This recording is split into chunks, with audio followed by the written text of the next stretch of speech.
Eh bien, donc nous prenons cette deuxième session où nous allons parler spécialement des symboles, du symbolisme et des parallèles dans le livre de l'Apocalypse.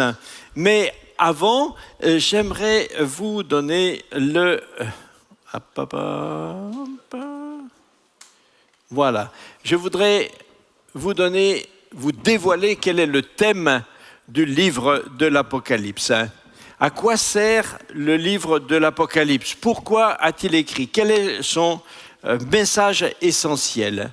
Alors, le message essentiel qui ressort du livre de l'Apocalypse tout au long, et c'est celui-ci, c'est de mettre en évidence, de proclamer la justice de Dieu.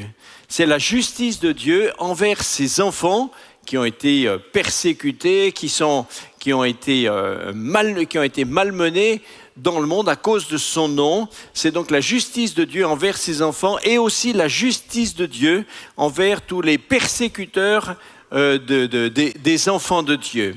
C'est en ça que ce livre a été pendant des générations, a été un livre extrêmement puissant pour édifier, consoler, encourager des générations entières. Parce que les croyants, par exemple, imaginez les croyants des premières générations dans l'Empire romain, pour qui la vie chrétienne a été souvent extrêmement difficile. Eh bien, ils ont été encouragés par la lecture de ce livre qui leur disait vos souffrances ont un sens. Dieu les voit, Dieu les connaît et Dieu vous donnera votre récompense, votre salaire, votre héritage. Il y aura une justice de Dieu pour vous et il y a aussi une justice de Dieu envers vos persécuteurs. C'est pourquoi ils étaient aussi encouragés par le livre de l'Apocalypse à ne pas entrer en conflit contre des personnes, contre la chair et le sang. Parce que Dieu leur dit, vos adversaires, c'est moi qui m'en occupe. Donc les croyants ont été encouragés à abandonner toute lutte personnelle. Ils ont renoncé au combat physique, ils ont renoncé à la confrontation et ils s'en sont remis au Seigneur. La question est posée par la foule qui se trouve devant le trône et qui demande à Dieu, jusqu'à quand, Maître Saint véritable, tarderas-tu à tirer vengeance de notre sang sur les habitants de la terre? Et il leur fut dit de se tenir en repos, on leur a donné des robes blanches, et Dieu a dit, c'est moi qui m'en occupe. Mais la justice de Dieu va les amener au ciel, va les changer, les transformer, essuiera toute larme de leurs yeux. C'est la réponse à cette question qui est le sujet fondamental du livre de l'Apocalypse, et on le retrouve tout au long. Si on avait du temps, je pourrais vous le montrer, mais voilà, si on doit tout montrer tout en détail, il faut beaucoup de temps. Alors, voilà, donc nous allons aborder la question des symboles. Dire que l'Apocalypse s'exprime d'une manière symbolique, ce n'est pas désavouer le texte, c'est pas le vider de sa substance, c'est pas nier ce qu'il dit, c'est au contraire chercher ce qu'il veut dire. Comme lorsque Jésus s'est exprimé en paraboles, les paraboles sont aussi pas des symboles, mais des images, des illustrations. Et même si ce sont des illustrations, ces illustrations sont l'illustration d'une réalité et elle est puissante pour nous aider. Alors, par exemple, dans les symboles, on a les noms de lieux. Dans le livre d'Apocalypse, les noms de lieux sont symboliques. Par exemple, nous voyons que dans le livre de l'Apocalypse, Jésus a été crucifié à Sodome et en Égypte. Ça va? Pour ceux qui ont quelques rudiments Christ a été crucifié où? Ah ben, à Jérusalem, en tout cas, on pourrait peut-être dire à la sortie de la ville, mais en tout cas, c'est en Israël, c'est ni à Sodome, ni en Égypte. Pourtant, c'est ce que l'Apocalypse dit. Ah bon? Alors, allons voir. Où est-ce? Apocalypse 11. Alors ça, c'est quand même étonnant, il faut qu'on vérifie. Voyons. Alors, nous lisons Apocalypse 11, les versets 5 à 8. Je lis, par exemple, juste le verset 7-8. Quand ils auront achevé leur témoignage, la bête qui monte de l'abîme leur fera la guerre, les vaincra, les tuera. Et on dit, verset 8, « Et leurs cadavres seront sur la place de la grande ville qu'on nomme symboliquement Sodome et Égypte, là même où leur Seigneur a été crucifié. » Donc le livre de l'Apocalypse prétend que Jésus a été crucifié à Sodome et en Égypte. Ce qui d'ailleurs, de façon très très littérale, est un non-sens, parce que si c'est à Sodome, c'est en Égypte. Si c'est pas en Égypte, si c'est en Égypte, c'est pas à Sodome. Ok. Donc déjà, c'est curieux. Alors pourquoi le livre le dit comme ça? Parce que les noms de lieux dans l'Apocalypse sont traités de manière symbolique. Sodome et l'Égypte sont deux symboles. Ce sont deux symboles du monde, mais d'une manière un peu différente et complémentaire. Sodome, c'est le lieu du péché. C'est le monde vu sous l'angle du péché. C'est la dépravation de Sodome. C'est pas la peine d'expliquer beaucoup sur ça. Et l'Égypte est aussi une image du monde, mais d'une façon différente. C'est le monde vu sous l'aspect plus collectif. C'est l'Égypte de Pharaon, c'est le monde collectif avec l'oppresseur. Donc ces deux images, Sodome et l'Égypte, sont deux façons de dire c'est ce monde. Et Christ est bien mort, oui, il est bien descendu du ciel pour venir sur notre terre. Il est bienvenu dans notre société, il est bienvenu dans le monde, comme le dit l'évangile de Jean. Il est venu dans le monde et le monde ne l'a pas reçu. Il est venu chez les siens et les siens ne l'ont pas reçu. Donc ici, on nous dit, là où Christ a été crucifié, oui, il a été crucifié dans notre société humaine. Et pour montrer que notre société humaine est une société corrompue, et on souligne que le monde lui-même est présenté sous l'aspect de Sodome et de l'Égypte.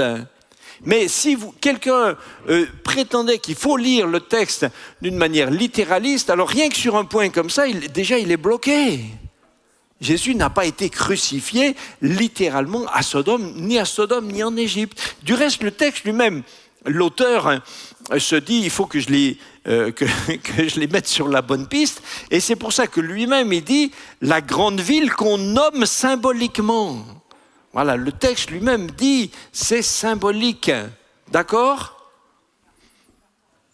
Oui. Bon, moi je suis d'accord. Ok. Alors, nos textes, notre PowerPoint est parti, mais il va revenir sûrement. Un autre lieu qui est un lieu, voilà. Le voilà. Un autre lieu qui fait discussion, c'est la notion de Babylone. Qu'est-ce que Babylone et qu'est-ce que Babylone dans le livre de l'Apocalypse? Alors, Apocalypse 18.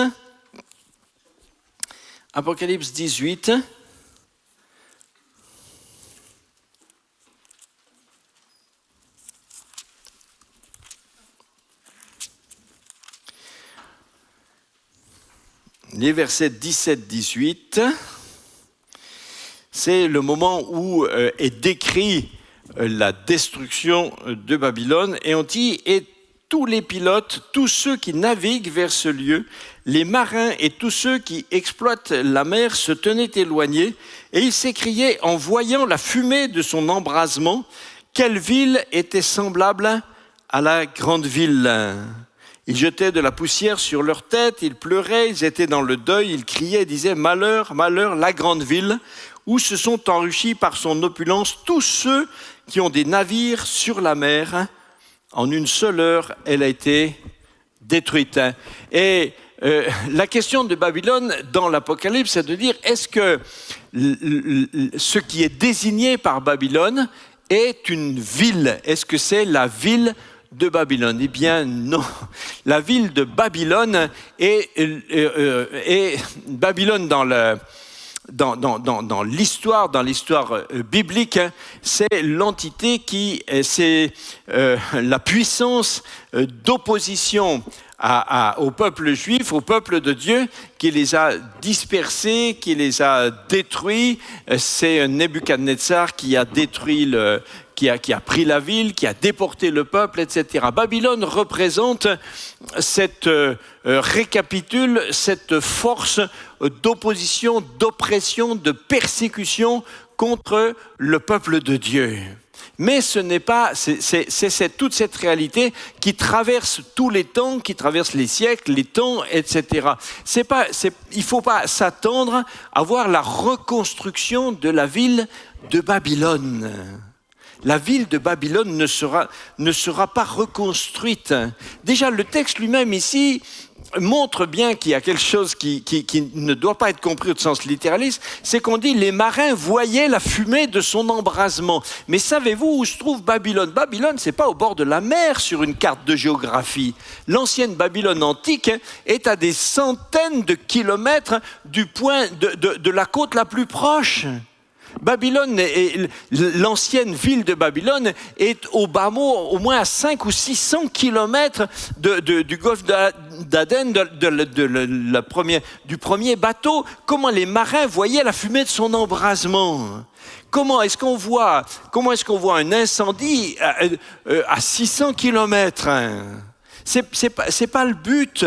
Et le texte dit bien que c'est là où toute la corruption matérialiste de la terre se récapitule.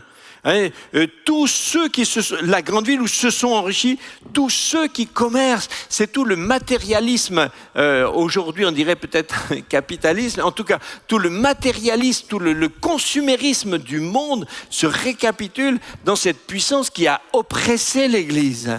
Mais la ville de Babylone, l'Église, la Bible elle-même dit que la ville de Babylone ne sera jamais reconstruite. Quelques-uns disent, pour que le livre de l'Apocalypse se réalise, il faut que Babylone se reconstruise. Donc ils attendent que Babylone se reconstruise. Mais c'est comme les deux témoins, vous allez attendre très très longtemps. Parce que justement, la Bible elle-même dit qu'elle ne serait pas reconstruite. Jérémie 50, le livre de Jérémie le dit clairement, Jérémie 50, les versets 39-40. C'est pourquoi les animaux du désert s'y établiront avec les chacals et les autruches y feront leur demeure. Elle ne sera plus jamais habitée. Elle ne sera plus jamais peuplée.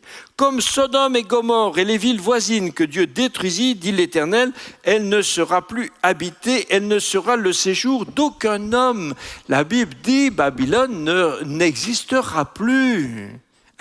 Donc, voyez, il faut comprendre que le livre de l'Apocalypse est un livre qui s'exprime de manière symbolique. Les durées, alors on revient, merci, à notre diapo. Voilà. On a aussi les durées. Dans le livre d'Apocalypse, les durées sont symboliques. Et d'ailleurs, tous les nombres dans le livre de l'Apocalypse sont des nombres, ont une valeur symbolique. Aucun nombre n'est jamais employé pour sa valeur arithmétique, mathématique. Par exemple, l'expression qu'on retrouve en 12-14, par exemple, l'expression « un temps, des temps » est la moitié d'un temps, et se retrouve dans d'autres passages pour désigner le même événement, et en disant 1260 jours ou 42 mois. Et ce temps, je pourrais vous montrer que ce temps dans l'Apocalypse représente, ce qui fait 3 ans et demi, représente, c'est la durée de l'Église tout entière. C'est la durée dans laquelle nous sommes, c'est la durée de toute l'Église, depuis que Christ est monté au ciel, jusqu'à la fin des temps, c'est cette durée-là. Donc attendre, faire des calculs sur le temps, c'est une fausse approche. On le retrouve aussi pour ceux qui prennent des notes, dans 13, 5, 1. C'est pas une durée à comprendre ici littéralement. Vous avez un endroit où on parle d'un silence d'une demi-heure dans le ciel. Vous avez entendu ça? Alors une blague, juste une blague. Il y a des gens qui avaient dit que c'est la preuve qu'il n'y aurait pas de femmes au ciel parce qu'il y aurait un silence d'une demi-heure. Mais moi je ne le dis pas, je rapporte qu'il y en a qui l'avaient dit. Donc, mais moi je n'ai pas dit ça.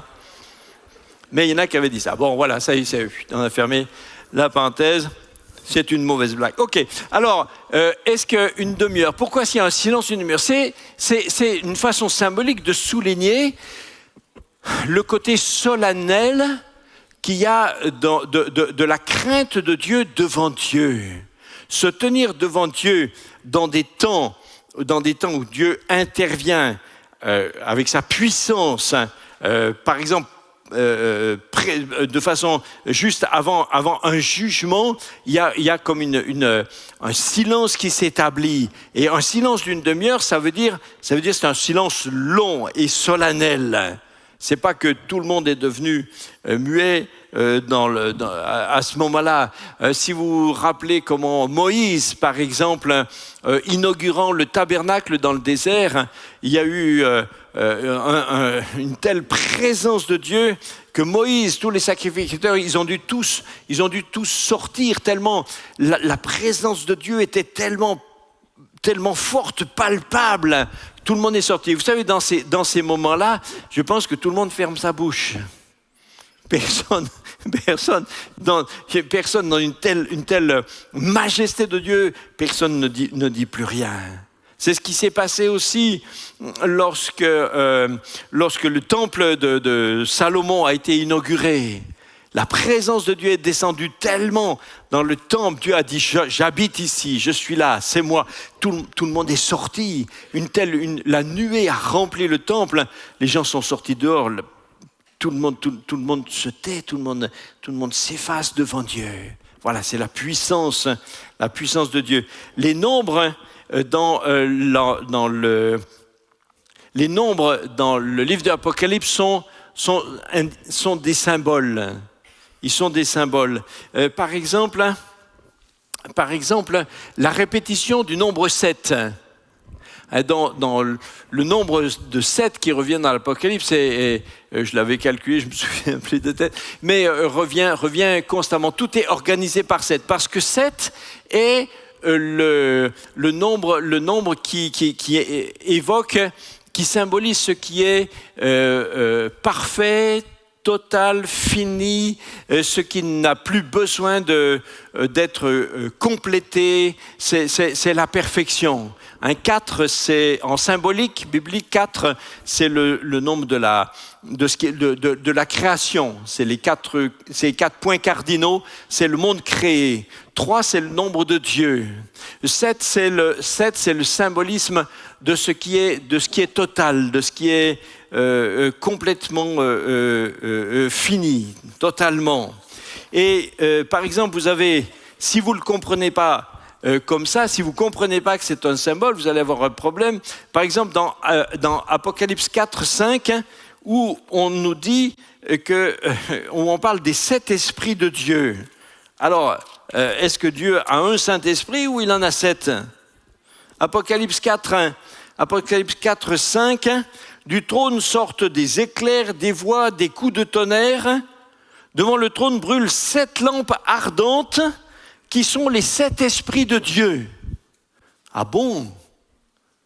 Ben, quelqu'un dit, mais écoutez, moi j'ai entendu parler du Saint-Esprit. Mais alors si Dieu a 7 Saint-Esprits, alors c'est compliqué d'un coup. Mais dans l'Apocalypse, les nombres sont des symboles. Donc le texte n'est pas en train de dire que Dieu a 7 Saint-Esprits, il est en train de dire que le Saint-Esprit de Dieu est 7 fois saint. C'est pourquoi il faut absolument comprendre la raison de ces nombres qui sont des nombres symboliques. Par exemple, on peut voir encore, un nombre qui a fait couler évidemment beaucoup d'encre, c'est le nombre 144 000. Ah oui, déjà ça discute. Hein. Rien que de le dire, ça discute. Est-ce que ce nombre de 144 000 veut dire 143 999 plus 1, ou est-ce que c'est un symbole ? Eh bien, c'est un symbole. 144 000, 144, c'est 12 fois 12, c'est 12 au carré. En symbolisme, quand on surligne quelque chose, quand on veut l'exagérer, alors soit on le multiplie, soit on peut l'élever au carré, 12 fois 12. C'est-à-dire que c'est le fondement du fondement. 12, c'est le fondement de ce qu'est le peuple de Dieu. Et ce nombre de 144 000 apparaît, cette foule des 144 000 est présentée 2 fois dans l'Apocalypse, une fois au chapitre 7, et puis après, au chapitre 14, on les retrouve au chapitre 14. Alors, au chapitre 7, je lis les versets 1 à 8.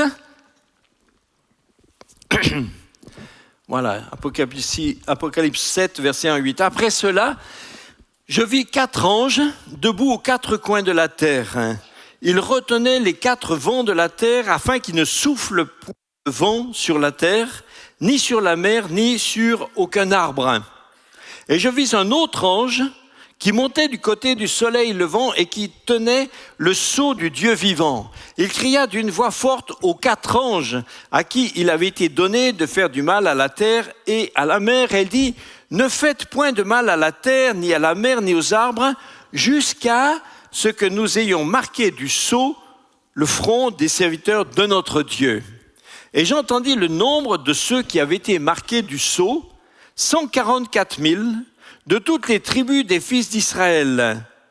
Donc de la tribu de Juda, 12 000, etc. Et puis après, il y a toute une énumération avec 12 noms, Ruben, Siméon, etc., Juda, voilà. Et donc, si on compte bien, c'est 12, il y a 12 noms avec 12 000, donc 12 fois 12 000, ça fait bien 144 000, semble-t-il. Et puis, on va encore au chapitre 14, où on revoit de nouveau cette foule des 144 000 nous est présentée. Et au verset 1, on dit « Je regardais, et voici l'agneau se tenait sur la montagne de Sion, et avec lui 144 000 personnes qui avaient son nom et le nom de son Père écrit sur leur front. J'entendis du ciel une voix comme un bruit de grosses eaux, comme le bruit d'un grand tonnerre. Et la voix que j'entendis était comme celle de joueurs de harpe jouant de leur harpe. Ils chantaient un cantique nouveau devant le trône et devant les 4 êtres vivants et les vieillards. Et personne ne pouvait apprendre le cantique, si ce n'est les 144 000 qui avaient été rachetés de la terre. Ce sont ceux qui ne se sont pas souillés avec des femmes, car ils sont vierges. Ils suivent l'agneau partout où il va. Ils ont été rachetés d'entre les hommes comme des prémices pour Dieu et pour l'agneau. Et dans leur bouche, il ne s'est point trouvé de mensonge, car ils sont irréprochables. Alors, est-ce que ces 144 000 est-ce que ce nombre doit être compris comme un nombre arithmétique fini ? Eh bien non, parce que cette foule n'est pas une foule finie, mais c'est pas c'est en fait une présentation du peuple de Dieu. Du reste, ici, vous voyez bien qu'il est dit, ils avaient son nom, le nom de l'agneau sur son front. C'est le nom, et on dit le nom de l'agneau. Ce sont des chrétiens. Mais le peuple de Dieu est présenté sur son fondement, qui est le fondement, sa racine, qui est la racine juive. Et ces 144 000 ne sont pas que... Écoutez, si vous le lisez dans ce texte, ce sont seulement des juifs, ce sont seulement des hommes et ce sont seulement des célibataires. Écoutez, rien que ça nous montre déjà qu'une lecture littéraliste de cette description est inacceptable. Est-ce qu'il y a quelque chose dans la Bible qui nous ferait croire que les Juifs seuls peuvent être marqués du nom de l'agneau? C'est quelque part aujourd'hui où on est très sensible à ça, on dirait que c'est une discrimination raciale. Mais comment comprendre que ce texte ne présenterait que ces 144 000 ne sont que des hommes? Eh les dames, là, je vous ai pas entendu. Normalement, je m'attendais à ce que j'entende. Ouh. Pourquoi le Nouveau Testament lui-même, nous affirmant que devant Dieu, il n'y a pas de différence dans notre relation avec Dieu, dans le salut, etc. Il n'y a plus ni homme ni femme. Et alors ici, si on prend littéralement, ce sont que des hommes. Et alors, encore plus inexplicable, au niveau littéraliste, ce sont que des célibataires. Ouh. Ce sont que des célibataires. Et ils sont tous non seulement célibataires, mais célibataires, ils l'ont toujours été. Hein. Alors, qu'est-ce qu'on veut montrer à travers ce texte? Et au chapitre 7, je vous ramène au chapitre 7 qui présentait cette même foule de 144 000, je vous rappelle la présentation qui est faite quelquefois dans l'Apocalypse que j'ai appelée en coup de théâtre. Vous vous rappelez? On nous avait annoncé le lion de Juda, on l'avait juste annoncé, sans le voir, on nous en avait parlé, le lion de Juda, le rideau s'ouvre, c'est un agneau immolé. Ok. Eh bien, au chapitre 7, on a la même construction. On nous parle de cette foule, mais il en entend parler, il ne la voit pas. Mais au chapitre 9, chapitre 7, verset 9, il regarde et là, il voit. Et on lui a dit, voilà la foule des 144 000, le rideau s'ouvre, et je regardais, j'ai vu une grande foule que personne ne pouvait compter, de toute nation, de toute tribu, de toute langue, etc. C'est des hommes, c'est des femmes mariées ou pas mariées, et c'est des gens de toutes les nations. C'est la même foule, mais elle est présentée sous deux aspects différents, comme le même Christ était présenté sous l'aspect du lion de Juda, et qu'il a été présenté sous l'aspect de l'agneau de Dieu. Ça paraît incompatible, mais c'est le même. Cette foule de 144 000, même d'un point de vue arithmétique, si vous voulez, chez vous, vous reprendrez, vous prenez une feuille et vous essayez et vous verrez que ce décompte est un décompte impossible. Je vous montre pourquoi c'est impossible. Parce que dans cette foule, vous avez par exemple, il est écrit 12 000 de Manassé et 12 000 de Joseph.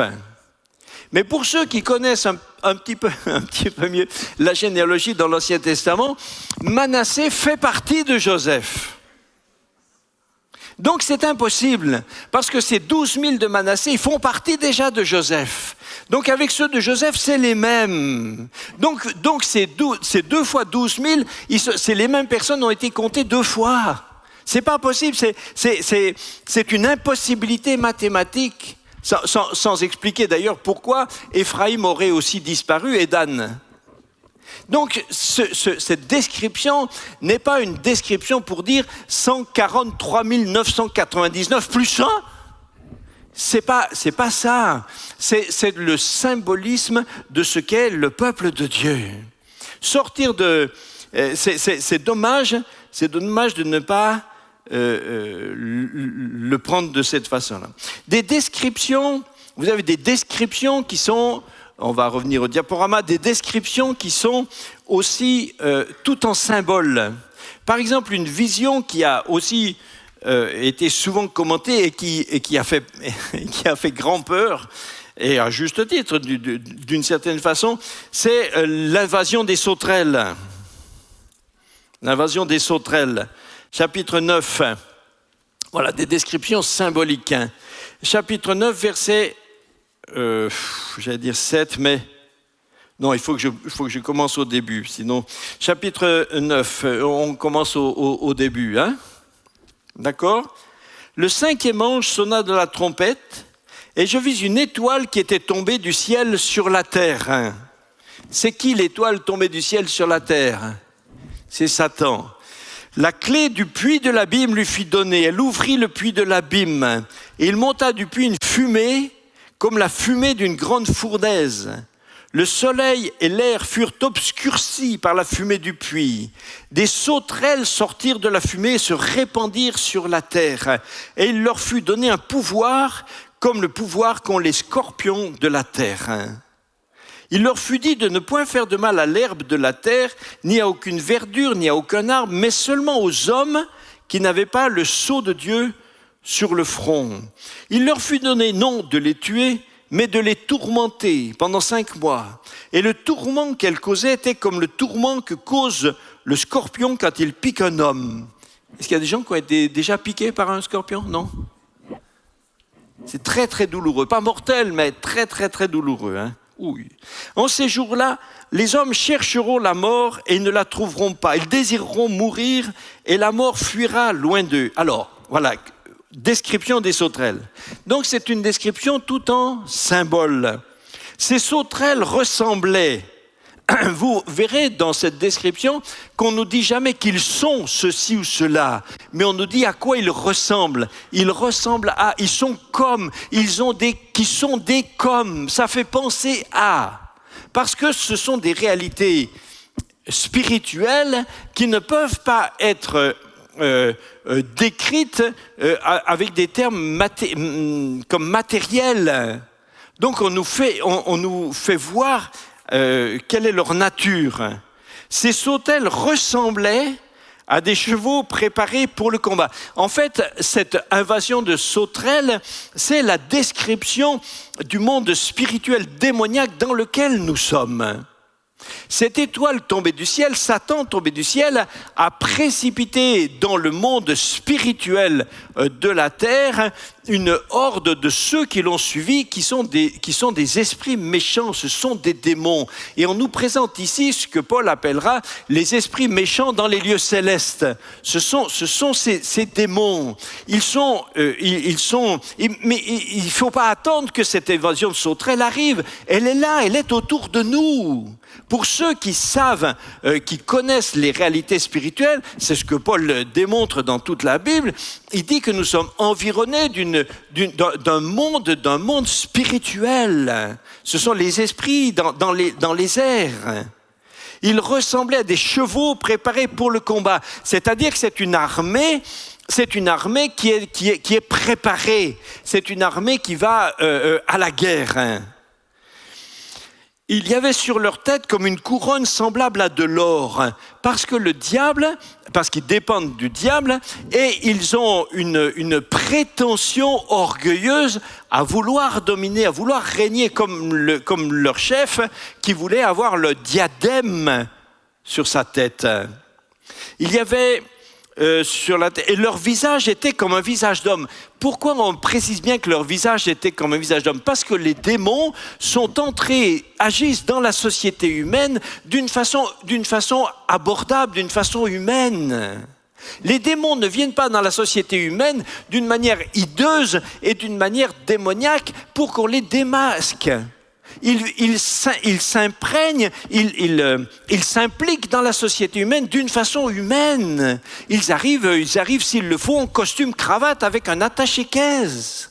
Ils arrivent dans la publicité bien présentés. Ils se présentent dans la société, dans l'économie, dans l'enseignement, dans la vie sociale, dans le monde, sur le marché, dans les banques, dans le commerce. Ils arrivent, ils sont humains.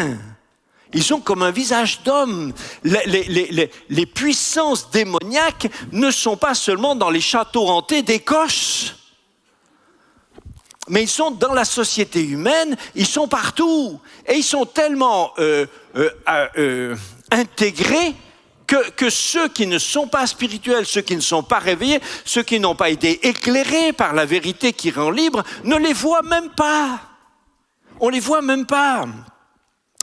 Leur visage était comme un visage d'homme et elles avaient, ces sauterelles, des cheveux comme des cheveux de femme. Pourquoi on précise ? Parce que une belle chevelure d'une femme, c'est un symbole de sa beauté, de sa séduction. Ces sauterelles arrivent avec un pouvoir de séduction. Ils n'arrivent pas avec des masques hideux, des masques grimaçants. Ils se font beaux. Ils se présentent, les doctrines démoniaques, les attitudes, les comportements de ces sauterelles démoniaques dans le monde autour de nous sont faites pour plaire, pour séduire. Mais s'ils arrivent séduisants, la réalité c'est que leurs dents étaient comme des dents de lion. Oui, séduisants, mais des prédateurs. Comme le dit le Nouveau Testament, comme dit Pierre, le diable rôde autour de vous comme un lion rugissant, cherchant qui dévorer. Mais vous, résistez ferme dans la foi. Elles avaient des cuirasses comme des cuirasses de fer. Donc ils semblent invincibles. Invincibles. Qu'est-ce qu'on va faire contre ? Et le bruit de leurs chars était comme un bruit de leurs ailes était comme un bruit de char à plusieurs chevaux qui courent au combat. Ils sont organisés, ils sont déterminés, ils sont collectifs. Elles avaient des queues armées de dards. Dans l'Apocalypse, les queues, représentent toujours le pouvoir de destruction par le mensonge. C'est attaqué par derrière. C'est l'image classique du scorpion, qui est détaillée par ailleurs aussi. Donc c'est le mensonge qui est l'anti-vérité. De même que Paul avait dit, vous connaîtrez la vérité vous rendra libre, mais vous connaîtrez le mensonge et le mensonge vous rendra esclave. C'est le mensonge qui tue. Elles avaient des queues armées de dards, comme les scorpions. Et c'est dans leur queue qu'il y a le pouvoir de faire du mal aux hommes pendant 5 mois. C'est-à-dire que c'est dans le mensonge. Le diable est arrivé dans ce monde avec le mensonge. Il a commencé dans le jardin d'Éden. Dieu a-t-il vraiment dit ? Voilà, c'est d'une façon détournée par le mensonge de tuer. Et le texte conclut en disant, pour qu'on comprenne bien de qui il s'agit, elles avaient sur elles comme roi l'ange de la Bible, nommé en hébreu Abaddon, en grec Apollyon, ce qui veut dire c'est le destructeur. N'attendez pas que cette horde arrive. Le texte est juste en train de nous montrer où nous sommes, ce qu'est la société humaine. Cette invasion a eu lieu quand celui qui est l'étoile qui est tombée du ciel, Satan, qui a été déchu, c'est ce qui était dit au premier verset, a ouvert la porte à la société, au monde, à la société humaine, à cette vague destructrice. Voilà des descriptions qui sont imagées. Alors, on trouve aussi, on revient au diapo, merci. On trouve aussi, voilà, dans le texte de l'Apocalypse, on trouve aussi des parallèles. Alors, j'ai mis parallèle et en même temps, je suis pas satisfait de ce mot. C'est-à-dire que c'est pas des parallèles, c'est plutôt des couples antagonistes. Toute l'Apocalypse est un livre très radical, un peu manichéen, binaire. Tout est opposé. C'est pas un livre de nuances. Tout est vrai ou faux, vie ou mort, destruction ou vie avec Dieu. Donc toutes les réalités sont présentées dans des couples antagonistes. Par exemple, le premier, c'est l'antagonisme entre l'épouse. Il y a 2 femmes. Dans tout le long du livre, il est question de ces 2 femmes. Et ces 2 femmes sont exactement l'opposé. C'est l'épouse d'un côté, et de l'autre côté, c'est la prostituée, qui est appelée aussi Babylone. Mais l'épouse est aussi appelée la Nouvelle Jérusalem. Donc vous voyez que ce sont 2 femmes et ce sont aussi deux villes. Ces deux femmes sont deux villes. L'épouse est la Nouvelle Jérusalem, et en face, la prostituée est Babylone. L'épouse, c'est l'ensemble du peuple de Dieu, des enfants de Dieu qui ont été rachetés par Christ et qui, à la fin, qui sont pour l'instant l'Église, comme on l'a dit tout à l'heure, dans ses limites, dans sa formation actuelle, mais qui, à la fin, sera totalement finie et il y aura les noces de l'agneau. Elle est totalement finie. C'est l'épouse, la Nouvelle Jérusalem. Et en face, Babylone, c'est la persécutrice. C'est la persécutrice des enfants de Dieu. Elle est présentée comme la prostituée, la mère des impudicités. Elle est présentée comme voilà, dans le péché, la corruption totale. Vous avez, on lit 2-3 versets quand même. C'est bien de lire des versets. Apocalypse 17. Je vais lire Apocalypse 17, 3.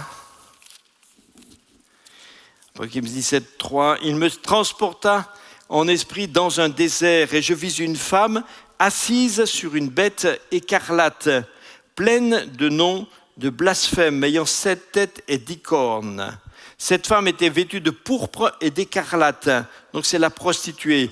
La pourpre, c'est la prétention à régner. La pourpre, c'était la couleur de la majesté. Les rois, les grands s'habillaient en pourpre. Ça coûtait très cher. C'était inacceptable. De pourpre et d'écarlate. Elle était parée d'or, de pierres précieuses, de perles. Elle tenait dans ses mains une coupe d'or remplie d'abominations et des impuretés de sa prostitution. Vous voyez, la coupe d'or est ici en parallèle avec la coupe des parfums qui sont offerts devant Dieu, des parfums des saints.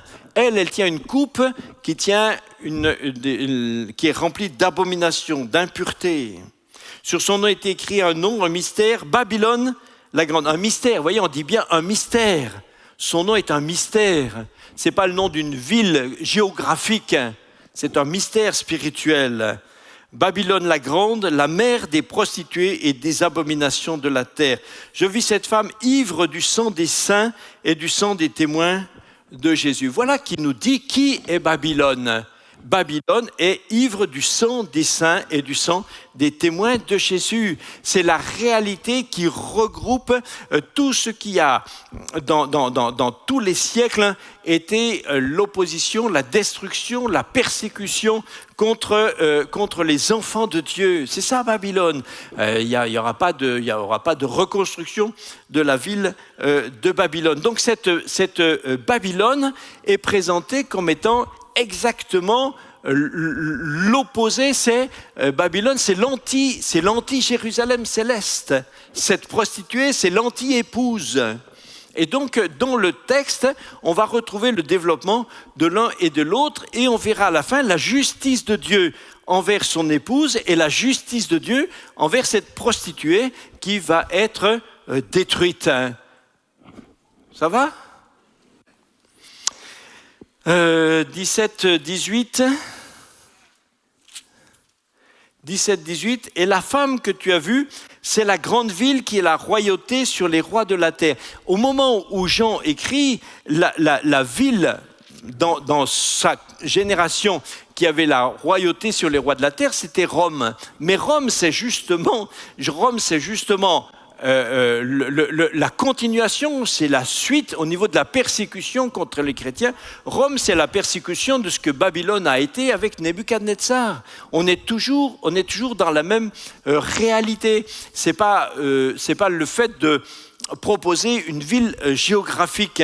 C'est la réalisation de la persécution contre le peuple de Dieu. Chapitre 19.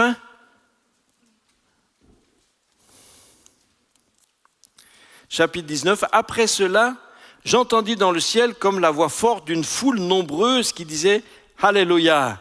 Le salut, la gloire et la puissance sont à notre Dieu, parce que ses jugements sont véritables et justes, car il a jugé la grande prostituée qui corrompait la terre par sa débauche, et il a vengé le sang de ses serviteurs en leur redemandant de sa main. Vous voyez, chaque fois qu'on parle de Babylone, on dit que la réalité de Babylone, c'est d'être la persécutrice des enfants de Dieu, la persécutrice des saints. Mais la justice de Dieu va s'occuper d'elle au bon moment. Et au chapitre 21, versets 1-2, « Puis je vis un nouveau ciel et une nouvelle terre, car le premier ciel et la première terre avaient disparu, la mer n'était plus, et je vis descendre du ciel, d'auprès de Dieu, la ville sainte, la nouvelle Jérusalem, préparée comme une épouse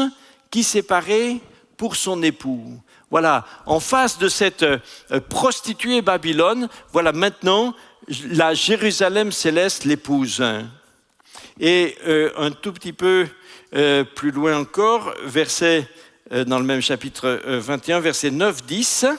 « Puis un des 7 anges qui tenait les 7 coupes remplies des 7 derniers fléaux vint, et il m'adressa la parole en disant, « Viens, je te montrerai l'épouse, la femme de l'agneau. » Voyez. Alors là, vous avez de nouveau, dans ce passage, on va retrouver de nouveau cette présentation en ce que j'appelle en coup de théâtre. Vous voyez, là, on ne la voit pas, on nous la présente. On dit, viens, je vais te montrer l'épouse. Donc, on va nous montrer quelqu'un, une femme, l'épouse, la femme de l'agneau. Et verset suivant, donc le rideau s'ouvre, il me transporte en esprit sur une grande et haute montagne, et il me montra la ville sainte, Jérusalem, qui descendait du ciel, d'auprès de Dieu, ayant la gloire de Dieu, son éclat était semblable, etc. Donc, on nous a dit, on va vous présenter l'épouse, le rideau s'ouvre, et c'est une ville. Mais c'est la nouvelle Jérusalem. Vous voyez, on a coutume de dire que les élus vivront dans la nouvelle Jérusalem. Ce n'est pas tout à fait ce que le texte dit. Les élus ne vivent pas dans la nouvelle Jérusalem, ils sont la nouvelle Jérusalem. La nouvelle Jérusalem, ici, est l'épouse. Et son éclat est semblable à celui d'une pierre très précieuse. Alors bien sûr, maintenant, on va la décrire comme Christ la verra dans sa gloire avec lui. Alléluia. Moi, j'aime ça. J'aime ça. Bon, l'agneau, vous voyez, un autre antagonisme entre l'agneau, vous avez l'agneau et le faux agneau. L'agneau de Dieu, c'est Christ, l'agneau de Dieu, et vous avez le faux agneau, celui qu'on appelle souvent, qu'on a surnommé souvent l'antichrist, même si le mot n'est pas dans l'Apocalypse, mais on l'appelle souvent l'antichrist. Apocalypse 5.6, Christ est présenté comme étant l'agneau. Et je vis, on l'avait lu tout à l'heure déjà, 5.6, je vis au milieu du trône et des 4 êtres vivants et au milieu des vieillards un agneau qui était là comme immolé. Il avait 7 cornes et 7 yeux qui sont les 7 esprits de Dieu envoyés par toute la terre. C'est l'agneau de Dieu. D'accord ? Et puis, on trouve au chapitre 13, verset 11.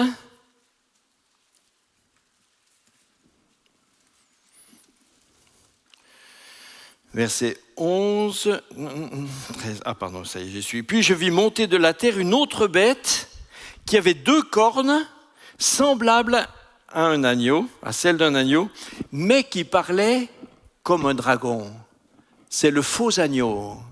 C'est l'imitation démoniaque. Elle exerçait toute l'autorité de la première bête en sa présence. Elle obligeait la terre et ses habitants à adorer la première bête dont la blessure mortelle avait été guérie. Je ne vais pas lire tout, sinon ça nous fait loin. Encore verset 18, c'est ici la sagesse, que celui qui a de l'intelligence calcule le nombre de la bête, car c'est un nombre d'hommes et son nombre est 613. 666. En tout cas, on va revenir après sur le 666. Mais donc, vous voyez qu'il y a dans l'Apocalypse, on voit que vous avez cette confrontation continuelle entre l'agneau et le faux agneau, celui que l'Apocalypse appelle le faux prophète. La tradition l'a appelé l'antichrist, mais le mot antichrist n'est pas directement dans le texte. Alors, pourquoi est-ce qu'on a ce 600 pourquoi est-ce qu'il est décrit comme étant 666 ? Eh bien, on a, dans l'Antiquité, on n'avait pas les chiffres comme nous avons nous. Nous, on pourrait écrire des chiffres, 1, 2, 3, 4, 5, ok, d'accord.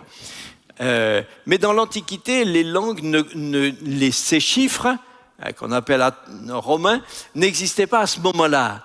Donc, on se servait dans l'alphabet, on se servait des lettres comme ayant valeur de chiffres. Comme, par exemple, en grec, alpha, bêta, gamma, c'était 1, 2, 3. En hébreu, on avait aussi aleph, bet, gimel, dalet, 1, 2, 3, 4. Et les chiffres, les lettres servaient de chiffres. Donc, on pouvait prendre un mot et puis, au lieu de le considérer même un nom de famille, on pouvait, au lieu de le lire comme des lettres, on pouvait le lire comme une série de chiffres.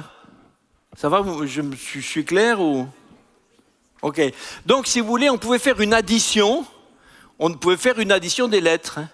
Si quelqu'un s'appelle, je ne sais pas moi, Abel, eh bien, ça fait A, ça vaut 1, B, ça vaut 2, E, etc. Donc, on pouvait faire l'addition et on pouvait dire que Abel, ça fait un nombre tant. Mais ceci n'est possible que dans une langue où les lettres ont une valeur de chiffre. Et donc, à l'époque, c'était une manière des fois un petit peu codée de désigner quelqu'un par la somme de son nom. Les initiés connaissent, mais voilà, c'est un peu une espèce de code, on va dire. Mais aujourd'hui, on ne pourrait pas faire ça parce que les lettres de nos alphabets actuels n'ont pas de valeur de chiffre. Si je voulais additionner le nombre que fait Jean-Marie, il faudrait que je décide que vaut J, que vaut 1 E, que vaut A. Or, si je le décide de façon totalement arbitraire. Sur la base de quoi ? Donc aujourd'hui, procéder à cette sorte de calcul qui était possible dans l'Antiquité et essayer de faire des calculs comme ça aujourd'hui est factice. Parce que c'est subjectif, parce qu'on invente et on invente comme on veut inventer. Aujourd'hui, on ne peut pas faire ça. Et ce que le texte est en train de dire, c'est pas qu'il faudra à un moment savoir décoder le nom de quelqu'un pour arriver à 666. Ça veut juste dire qu'il est intrinsèquement, il récapitule tout ce qui est anti-Dieu. Comme on a vu que le 7 est le chiffre parfait, le chiffre de la perfection de Dieu. D'ailleurs, Jésus lui-même a employé 7 avec ce symbole. Quand il nous dit de pardonner 7 fois, 70 fois, il ne veut pas dire jusqu'à ce que le nombre arithmétique soit fini. Il dit, c'est comme si surlignait, c'est-à-dire toujours, toujours, toujours. Et le 6, c'est le chiffre de ce qui est incomplet. C'est le chiffre de ce qui imite, c'est le chiffre de ce qui est mauvais. Le 666, c'est le 3 fois mauvais. Et chercher.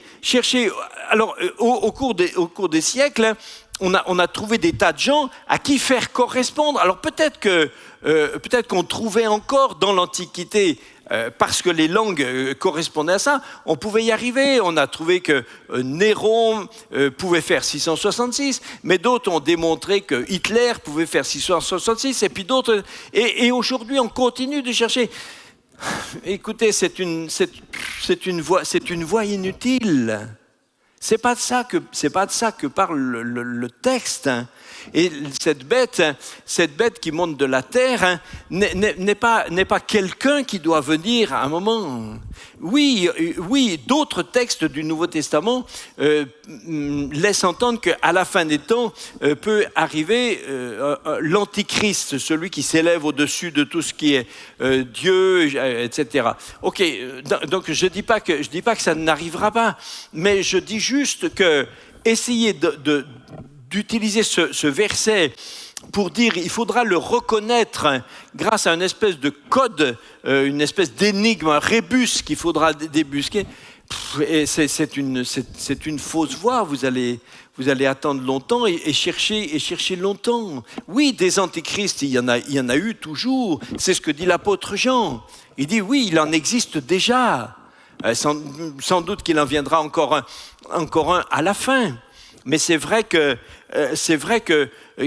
même les évangéliques pendant longtemps étaient depuis toute la réforme, les protestants et les évangéliques ont été pendant longtemps très anticatholiques pendant longtemps. Et quelqu'un par exemple relevait que au Vatican vous avez une grande je ne veux pas dire une affiche, une grande écriture hein, qui dit, à propos, qui est un des titres du souverain pontife, hein, un vicarius filii Dei. Un vicarius, c'est-à-dire en latin celui qui remplace, mais au sens pas celui qui lui succède, celui qui exerce à sa place, quoi. Hein, le vicarius, le vicaire, quoi. Le vicarius filii Dei, le remplaçant du Fils de Dieu. Mais dans cette inscription, si vous prenez toutes les lettres qui en latin avaient valeur de chiffres, comme le V, c'était 5, I c'est 1, C c'est 100, etc. Si vous additionnez dans cette phrase toutes les lettres qui ont valeur de chiffres, vous trouvez 666. Alors, est-ce qu'on va conclure par là que l'Antichrist, c'est le pape? Mais lequel? parce que ça fait longtemps et que cette écriture existe. Et tout en ayant, j'ai beaucoup de respect et d'affection pour des tas d'amis catholiques qui sont des gens qui aiment le Seigneur de tout leur cœur. Mais c'est vrai que le système, pas les gens, mais le système a été pendant des siècles extrêmement oppresseur vis-à-vis des enfants de Dieu. On citerait que l'Inquisition, ça suffirait pour rappeler des mauvais souvenirs d'histoire. Mais voyez, donc l'Antichrist, c'est tout ce qui s'oppose à Christ. Hein, et il peut se manifester à travers des tas de figures. Hein. Mais je ne crois pas que ce verset veuille dire « Attendez, faites bien attention » et à un moment, comment par exemple en anglais, un nom qui serait anglais, américain, comment on fera la somme? Qui va décider comment on fait cette somme? Ça n'a pas de sens. Ça n'a pas de sens. Donc ce 666 n'est pas à rechercher comme un rébus, mais c'est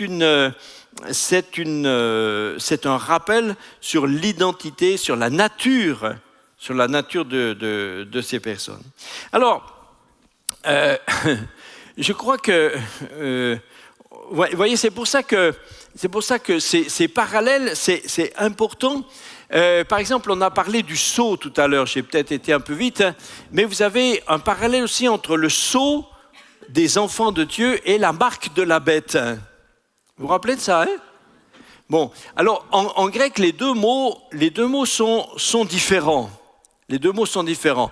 Le sceau des enfants de Dieu et la marque de la bête. Le sceau des enfants de Dieu, c'est le même mot en grec que le sceau du livre aux 7 sceaux au début du livre. Hein. Et tandis que et c'est un sceau c'est un mot qui parle de quelque chose qui authentifie, qui donne mandat, comme un sceau, un tampon, vous savez, on a cette vision ensemble dans l'Antiquité de ces tampons en cire, etc. Tandis que la marque de la bête, c'est plus une charagma, c'est plus une tache. C'est une tache, c'est une flétrissure. Mais n'empêche que tout au long tout au long du livre, on parle à la fois des enfants de Dieu qui sont marqués du sceau et des enfants de la bête qui sont marqués de la marque. Ce sont deux réalités qui se développent parallèlement tout au long du livre. Alors je suis souvent étonné qu'on cherche à décrypter ce que veut dire la marque de la bête et qu'on la comprenne comme si c'était quelque chose de physique, comme si c'était une sorte de, je sais pas, de tatouage numérique, un truc comme ça, mais vraiment vie. Et pourquoi à ce moment-là pourquoi le sceau des enfants de Dieu ne le serait pas? Vous voyez, c'est illogique. C'est illogique, c'est pas rationnel. Si on imagine que la marque doit être une marque physique, marquée matériellement sur les enfants, sur les gens qui suivent la bête, alors pourquoi est-ce qu'on dit ah oui mais la marque, le sceau des enfants de Dieu, non, ça c'est spirituel. On choisit. C'est pas une bonne approche. On peut pas lire la Bible comme ça. Cette marque, ce sceau des enfants de Dieu, nous en sommes marqués, mais on n'en est pas marqué visiblement comme ça. Mais je suis sûr que ceux qui voient dans le monde spirituel, tous les esprits dans le monde spirituel, quand ils voient un vrai chrétien, ils savent que c'est un vrai chrétien. Ils le voient comme un chrétien. Il a le rayonnement de Christ. Il a la lumière de Christ. Il a le sceau de Dieu. Et le diable sait bien qu'il lui appartient aussi. Donc, c'est dommage de réduire le texte à des tentatives de prévision. Oui, je suis pas, je sais bien où va je sais bien comme vous quels sont les vers où va la société. Aujourd'hui, la mondialisation, il y a même une accélération extraordinaire de la mondialisation. Toute la richesse du monde appartient de plus en plus à une toute petite minorité de gens qui quasiment possèdent le monde. Les décisions sont prises à des niveaux totalement supranationaux. Et la direction du monde est de plus en plus centralisée. La culture du monde se mondialise. Finalement, les valeurs, tout le monde, de plus en plus, en tout cas, ça se centralise comme ça. De plus en plus, tout le monde pense pareil et tout le monde est manipulé et confronté aux mêmes choses. On va vers une manipulation qui est une forme de domination fantastique comme ça. Alors, est-ce que en lisant ces versets, beaucoup de chrétiens ont été dans la crainte de dire il y a un moment où il y aura un truc matériel qui fera que si on le reçoit, on est marqué pour le diable. Alors il faut faire attention. Et par exemple, au début, je me souviens quand est sorti le code barre. Vous vous rappelez du code barre? Les premières fois où des produits ont été vendus avec le code barre. Mais vous avez des chrétiens qui nous ont expliqué qu'il ne faut pas acheter ça parce qu'il y a le code barre. Le code barre, c'est des petites lignes comme ça. Est-ce que vous savez que dans ces petites lignes, il y a une double petite ligne fine au début, une double petite ligne au milieu et une double à la fin qui dépasse. Chacune de ces doubles petites lignes est un 6. Tous les codes barres, c'est un 6, 6, 6. Donc, quand quelqu'un s'est aperçu ça, il a dit, mais il faut pas acheter de ça. Si vous achetez ça, vous avez la marque de la bête. Alors, on a eu peur un moment, puis après, comme on n'a plus pu acheter autrement. Non, je caricature. Mais je veux dire, c'est une blague. Mais je veux dire, aujourd'hui, d'abord, on peut plus. Alors, peut-être certains diraient, mais alors, effectivement, vous avez raison, faut plus acheter. Mais alors, faut aller vivre dans une forêt, hein, loin, hein. Faut manger des glands et des champignons, hein. Mais donc on a abandonné ça. Mais vous voyez, ce qui m'embête un petit peu, c'est que aujourd'hui, ça nous fait rire, mais il y a 20 ans, ça a fait faire des cauchemars. Quand est sorti le web, tous les sites commencent par www. Mais quelqu'un a dit, mais W en langage ASCII, c'est un 6. Donc tous les sites commencent par 666. Si vous ouvrez le net, vous appartenez à la bête. Mais j'ai entendu des pasteurs dire ça. Alors aujourd'hui, bon, ça nous fait sourire. Mais est-ce que le but de ces textes est de nous, d'abord, est-ce que c'est le but de nous faire des cauchemars? Et est-ce que c'est le but de nous instruire ou de nous donner des espèces de codes secrets? Ce n'est pas des codes secrets. Bien sûr, vous avez aussi l'histoire de la puce. Hein, on va nous mettre une puce qui contiendra toutes les informations. Mais écoutez, je vais vous dire que cette puce, qu'elle soit sur une carte magnétique, ça change quoi? Et aujourd'hui, personne ne peut plus vivre sans une carte bleue. Vous ne pouvez pas être payé en espèces et vous ne pouvez pas faire autrement. Il suffit qu'on relie la carte magnétique à la carte vitale, etc. Toute votre vie est dans votre carte. Est-ce que de vivre avec ça, est-ce que ça nous fait être contre Dieu? Là où il faudra que les enfants de Dieu soient vigilants, c'est de refuser tout ce qui nous ferait proclamer quelque chose qui est contre Dieu, qui est contre Christ. Mais utiliser des objets n'est pas en soi, quel qu'il soit, n'est pas en soi anti-Dieu.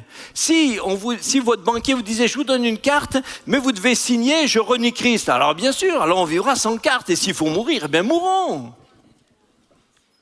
Mais voyez, beaucoup de gens au lieu d'être centrés sur les réalités de ce que Dieu est, de ce qu'il fait de nous, de comment on vit, ils sont seulement, tous leurs soucis, c'est sur des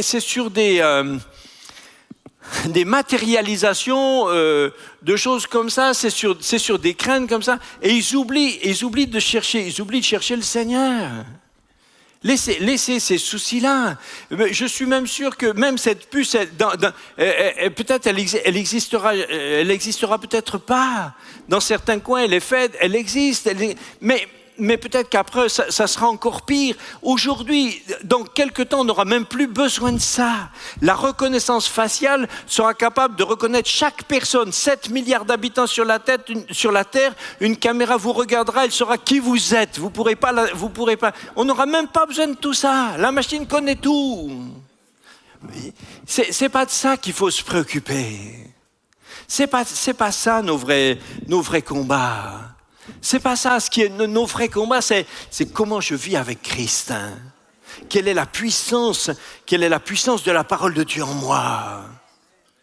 Aujourd'hui, en Chine, on m'a dit qu'on a fait une expérience en Chine, ils ont mis un monsieur que les caméras de surveillance devaient retrouver, ils ne savent pas où il est, n'importe où. 20 minutes après, le système a dit, il est là. Pourquoi voulez-vous que en quoi ces tatouages électroniques, ces puces et ces machins, qu'est-ce que ça va changer? On va vous reconnaître, vous traversez la rue, on sait qui vous êtes. Mais Dieu nous voit. C'est le Seigneur qui nous voit, c'est lui qui nous connaît, c'est lui qui nous conduit. On ne va pas marcher toujours dans la...